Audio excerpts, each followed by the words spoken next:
Welcome to the Providence College podcast. My name is Joe Carr, and our producer today is Chris Judge. By now, you may have heard that Providence College has established a new School of Nursing and Health Sciences. A major milestone occurred on Monday, September 12th, when the Rhode Island Licensing Authority authorized creation of the nursing program to begin in the fall of 2023. The architect of this initiative, Dr. Kyle McInnis, is our guest today. He joined the PC community just last November, and in less than 10 months, quarterbacked an extensive project that required significant involvement from college faculty and staff, along with external partners. Quite an achievement, to say the least. Kyle, thank you for joining us today. Thank you, Joe. It's a pleasure to be here. So how does it feel to have reached this point and achieve this milestone, the nursing approval, just a few days ago? Thank you. We're so excited. This is a really historic time for the college, and I think the buzz that it's created, we're trying to ride that wave and really get the message out to students, alumni, and really everyone to really kick off the new school. And there's still much to be done. As dean of this new school, what are some of those near-term priorities for you? That's a loaded question and a very good one. I'll put them in categories. One of our priorities right now is recruitment of just talented students.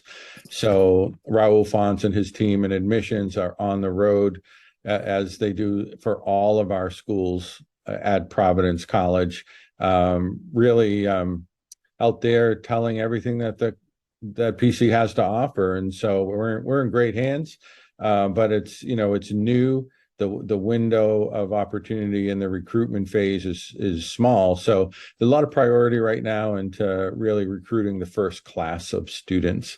Number two, I would say we've got to have great faculty to teach the students. And so I'm calling it the hiring roadmap. So can you imagine building a school from scratch? You've really got to have, the best faculty. And PC is such a hot school, and a lot of people want to be part of this community. So we're getting lots and lots of interest from just superb faculty. And then part three, you got to have a place to have a home in the new school. And so there's a lot to talk about around what's going on in the facility world. So kind of all of those things and more, but I'd start with those building blocks. Well, that sounds like quite a lot. So I think you'll be busy for a while, obviously. One thing we should mention is sort of the structure of this school. So there's nursing and health sciences. That means a nursing program that will start next fall. Health sciences is divided into two tracks, a new health sciences program starting next fall, plus the existing major in health policy and management. So it's really already in place in the sense, but there are these two groups of students that really need to be recruited and enrolled, right? That's right, Joe. The structure of the school is one of an interdisciplinary approach to health, not only within our school, but outside the school, collaboration across the other schools, particularly, as I'm sure we'll talk about. But yes, there's basically three majors within the school. So as you said, health sciences and nursing are new, but we're thrilled that the existing and well-established health policy and management program, we've moved that over into the school. So that just fits so perfectly. So you've mentioned faculty, a group of established and excellent faculty members already in this school as part of that, what we call HPM program. Yeah, that's it's nice to get started and inherit a group like that. They're superb. They're an amazing faculty. They're so productive, and students love them. They're just so student oriented. They're the whole package. So we've got a great start. They're actually helping to conduct some of the searches. So at least on the health sciences side, and yeah, so and we've got a great chair in Dr. Debbie Levine. She's also just so plugged into the entire PC community that it's a great foundation to build on. Yeah, a program with deep roots and a long tradition. Way back when I was a student in the late 70s, early 80s, it had a slightly different name, but it's been here a long time. So lots of alumni who understand how this all works, which can be helpful too, right? Right on. Yeah. When it comes to students, so common application is the way that students find their way to signaling their interest in Providence College. The nursing major became available on Monday, the day of the approval, and then by Tuesday there was already at least one applicant. So that was pretty encouraging, wasn't it? It really was. For students, it takes time to pull all your materials together. So obviously, there's students out there that have been waiting for this. They knew it was coming, but we were really careful. We didn't want to overpromise until we checked that last box of the external regulatory steps that we needed to go through. So it wasn't a great kept secret, but it was not fully out in the public as it was this week. So thank you to your team and all the work that you did. We're now really having quite a response about the announcement this week. So again, we're pretty excited. And the idea is to start with a moderately to small size group of students, right? 50 nursing and 50 new health sciences majors.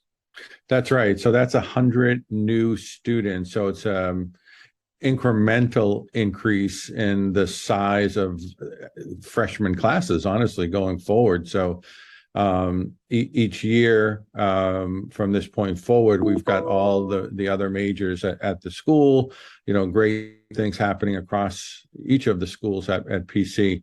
And now you've got another school that is bringing this amazingly talented group of students. We do think they're going to be really top-notch students because it's such a competitive field.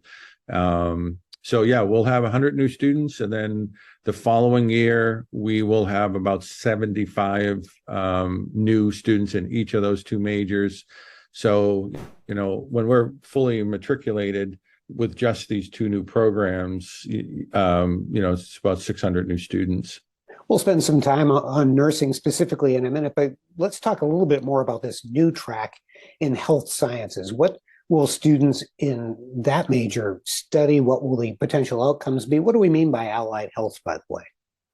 Yeah, thanks, Joe. Great question. So my favorite question, because my training at Boston University is I have a doctorate in health sciences. So health science is a big umbrella term. It really means almost anything in the health field. Students have a big platform to leverage their own particular interests. So think of it as a very customizable experience that students will have depending on their interest. And the way you build that curriculum is you put lots of electives in. So you and I might both be health sciences students and have a similar experience in some regard, but also a tailored experience, because we might choose our internships differently. We might choose our electives or focal areas. Our minors might be different. So we're still in health, but we can pursue different areas. So you, for instance, might be interested in maybe someday becoming a physical therapist. And so, there's a pathway for that. I might be interested in medical sales. So I might want to grab a little bit more experience in another way. So the commonality that we have is that the core requirements and core experiences are similar. And so anatomy and physiology, for instance, chemistry for the health professionals, microbiology for the health professionals. So you're hearing the science, right? Health science, it's a science major, and it's focused on, any aspect of health. So long-winded answer, but it's a very broad field, very customizable. Biggest benefit, it allows students to get what they need to either A, go right into practice, not as a license, so it might be something else, or right into business, but highly employable after 4 years, or B, have everything you need completed to go on to graduate training where that licensure would occur. Makes sense. So you have a long career in higher education, so I'm sure this question lands right in your wheelhouse, but this all will happen at Providence College in the context of a broad-based, liberal arts-based education. So all these students will have specific coursework in whether it be nursing or the business of healthcare or whatever else it might be within these categories of major, but they'll also be studying development of Western civilization, et cetera. What will that mean with respect to how their experience plays out? Yeah, that's so important. Provost Sean Reed has the best line. He said, the students are PC students first, and then whatever major. So PC student who happens to be studying health sciences or nursing. So this is what we're excited about. The program that we have in the liberal arts, which is highly acclaimed, really nationally, with a national reputation, is 100% intact. So it's the same exact experience the students in this new school will have with the current students in any of the other schools. So nothing has changed in the foundation. And we think that's what's going to set us apart. The critical thinking, problem solving, all of those great things that come out of a liberal arts education is going to be embedded fully into the training of future health professionals. So we've covered students there pretty well. We'll come back to a little bit more of that, but now faculty. So this is a major challenge, obviously, to staff this school up with the faculty members with the credentials and specialized knowledge to teach in these areas. How wide is the net that's being cast? How many of these, or what sort of subset of these faculty members will be sort of practitioners who teach? How does this all work with these programs? Yeah, so first off, we have a well-established procedures in place here at the college for all of our faculty searches, again, led by the provost and the team there, and faculty driven in terms of searching and, recommendations that they make ultimately to the president. And those criteria are expertise not only in their field, but how do they align with who PC is? How do they align with our Catholic and Dominican mission? And so that process is solid. It's well in place. And so we will follow that because it's a recipe for success.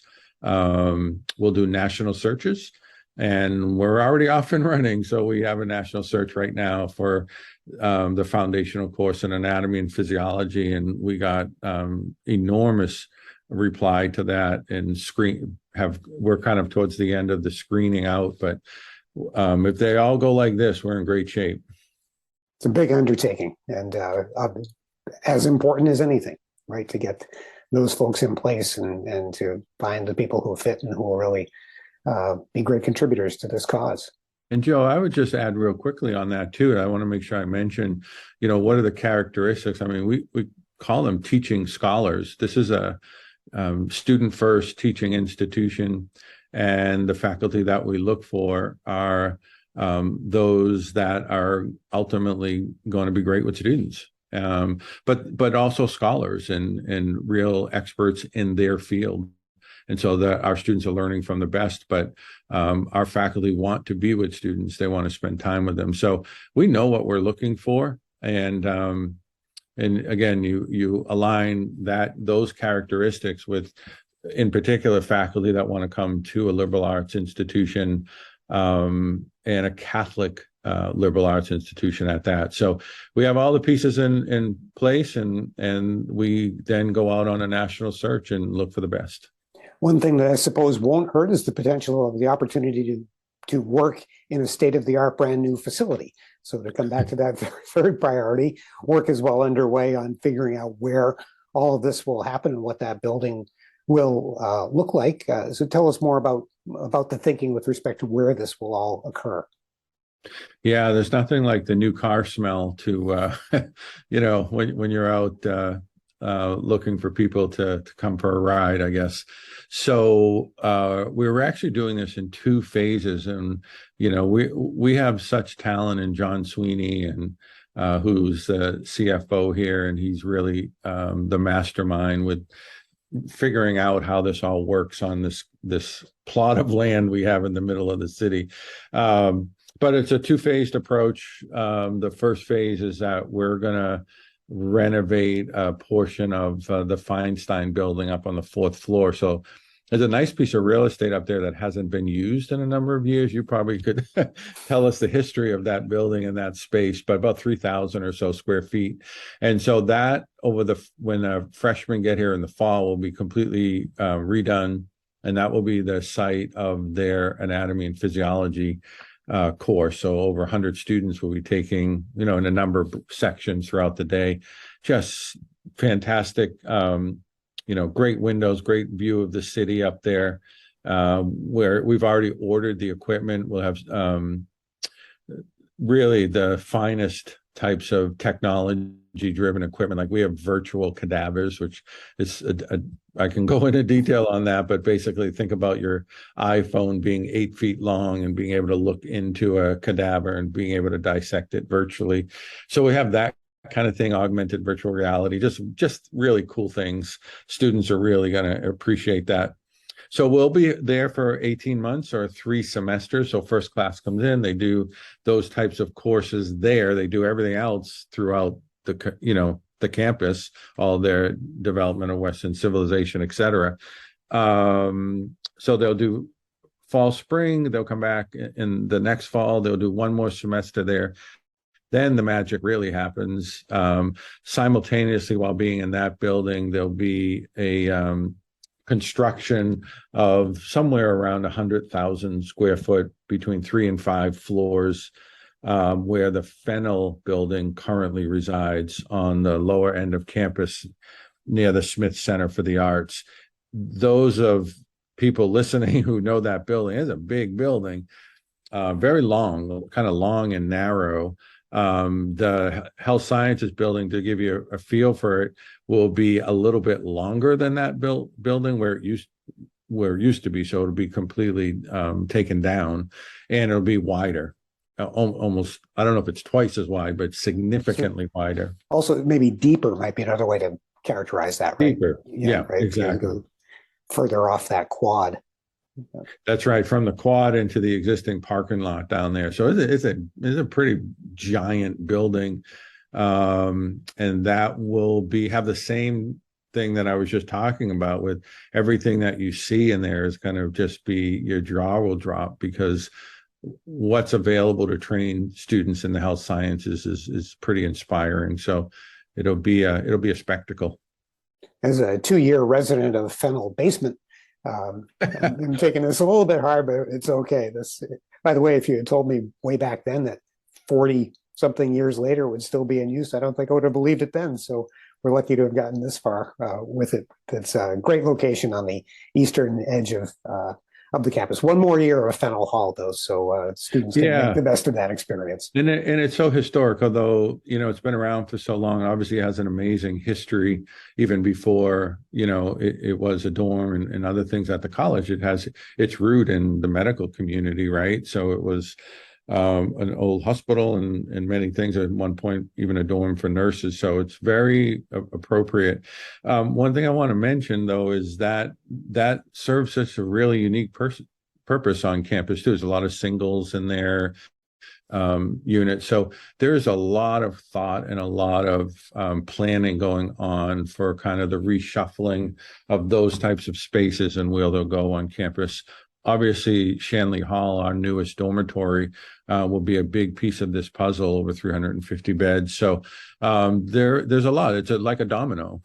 You build one, and then you've got to, create all the other things that happen behind it. Yes, you're right. Between the vice president for business and finance operations, student affairs, physical plant, all these great colleagues we have here, no doubt they will figure it out. It will be great. By the way, for my fellow geezers, Feinstein was formerly Stephen Hall, which, Kyle, was a mirror image of what's now St. Joseph Hall. So 2 male residence halls side by side there. And one of the great coincidences of all time, the 4th floor of Stephen Hall was what was called the infirmary. So that's where sick students went in those days. And now here we are, that same space will be used, effectively the same space, to educate the first nursing students. So yeah, there's kind of funny how things go. It really is. There's so much connectivity to the past, and I can really appreciate that. Kyle, let's back up a bit and talk about your background. You studied biology in college, then got a master's in exercise science from Springfield, followed by a doctorate in applied anatomy and physiology from BU. It sounds like exercise, fitness, and sports have probably been a big part of your life. Really has. I was I guess I call myself washed up athlete, right? As younger, but it was a big part of my life, and I really love the study of the body, right? And so I found this exercise physiology where the two big things I really loved growing up, and that was a natural for me, and was able to make a career out of that. What sports did you like to play? Oh, just about everything: baseball, basketball, football, just everything. So Or whatever was available, huh? whatever, Which is that's what it was, Joe, back then. You didn't play one sport. Now to be competitive, you've got to, a lot of kids got to stay with one. So yeah. yeah. I'm a tennis fan. I was watching a lot of the U.S. Open, and John McEnroe talked about that quite a bit, about how strongly he feels that young athletes should play a lot of different sports, and it shows with some of the athleticism, for example, we see with the new generation of tennis players. So I think we're onto something there, right?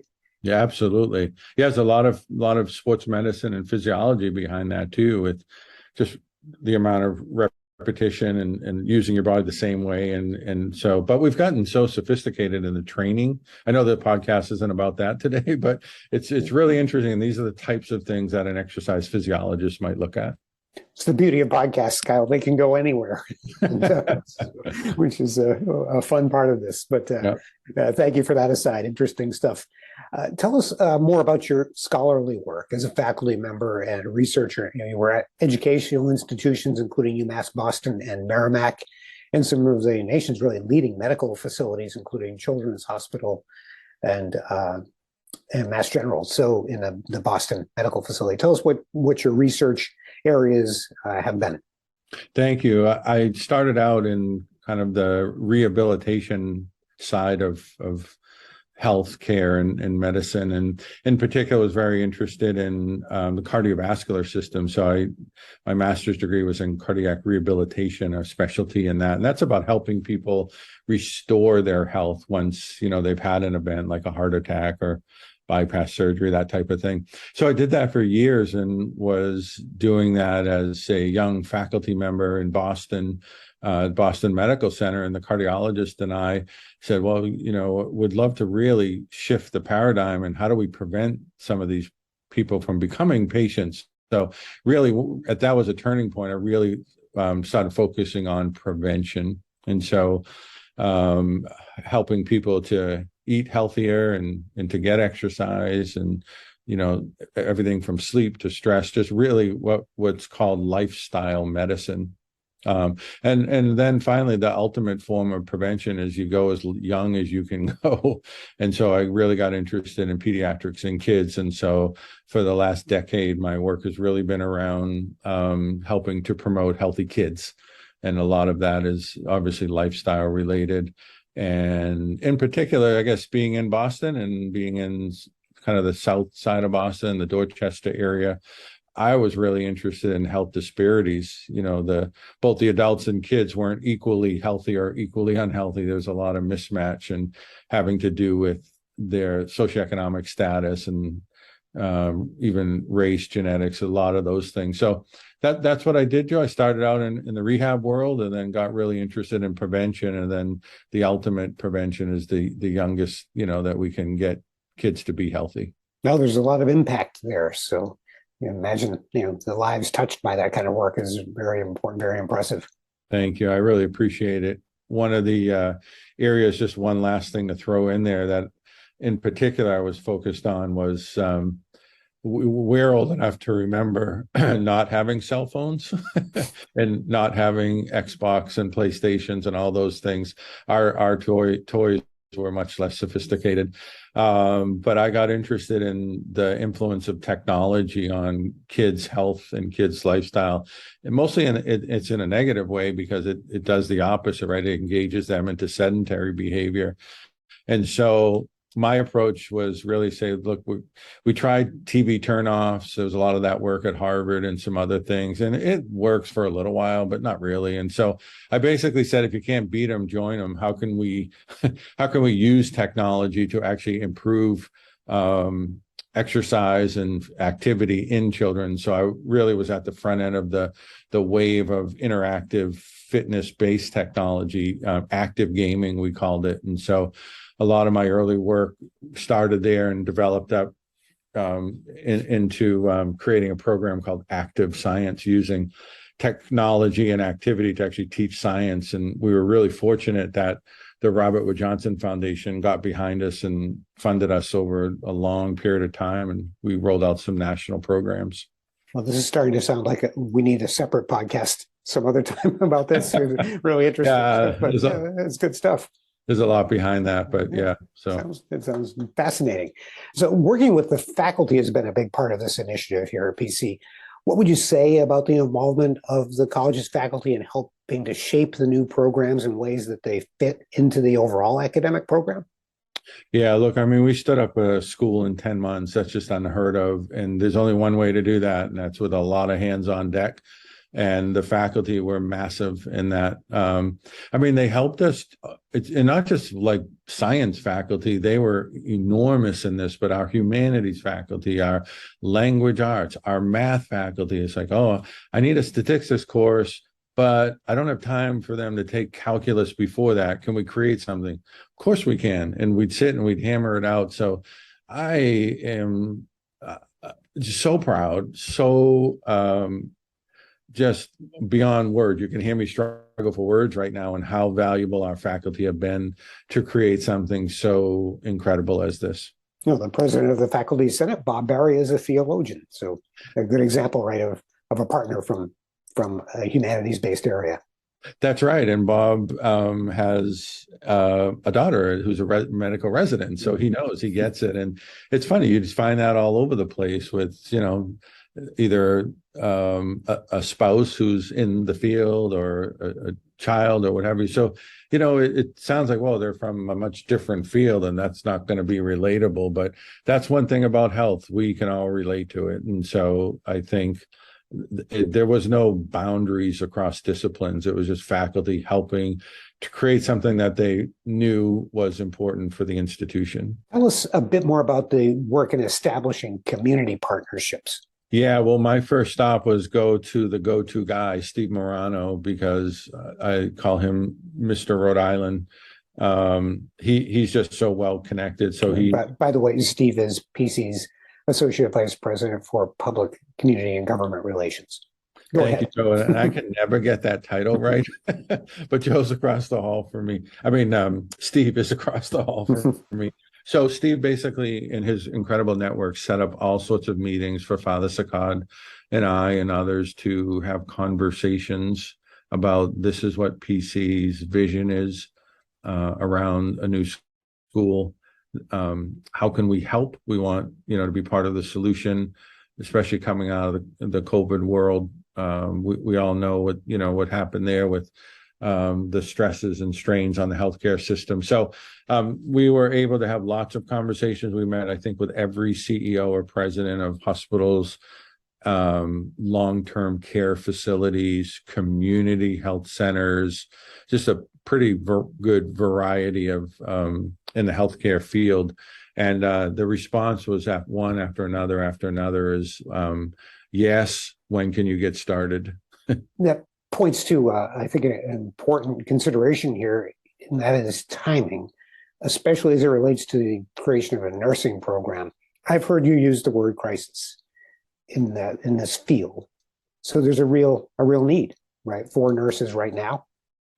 That's right. Yeah, it's unprecedented, actually. It was bad before COVID, and COVID took it to another deep, kind of critical level. So, yeah, I'll give an example. In one of the healthcare organizations, they typically would have, I don't know, it's a pretty big organization, but in the state, about 200 openings.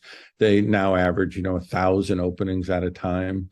And so they literally having a really challenge of filling all sorts of positions, nursing being probably the worst.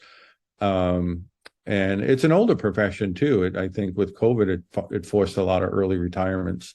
And so there was a kind of exodus on the back end and then no change on the front end of supply. and that resulted in a bigger gap. And over a couple of year period, the gap was already there, just it got worse. So the shining star in this, or the bright way to look at this, is what an opportunity for students who want to do this. It's a calling, it's in their heart. Their opportunities for what they're going to be able to do is amazing. And again, not just nursing, it's every aspect of healthcare, from therapists to physician assistants to medical lab scientists, all of it. Tremendous need. What will be distinctive about these healthcare practitioners or people who work in healthcare related fields who graduate from these programs here at PC? I think we've touched on that, Joe. I think it's really that they are coming out with the skill set from their liberal arts-based education. That a lot of places, I think, I was at a state institution for 20 years and others, but we, in those institutions, we always don't look at it the same, like your math course or your English, whatever it is, it's a box to check to get on to, to get into your anatomy class, right? We don't approach it that way here. This is critical. We take our time. We are thoughtful. We are reflective.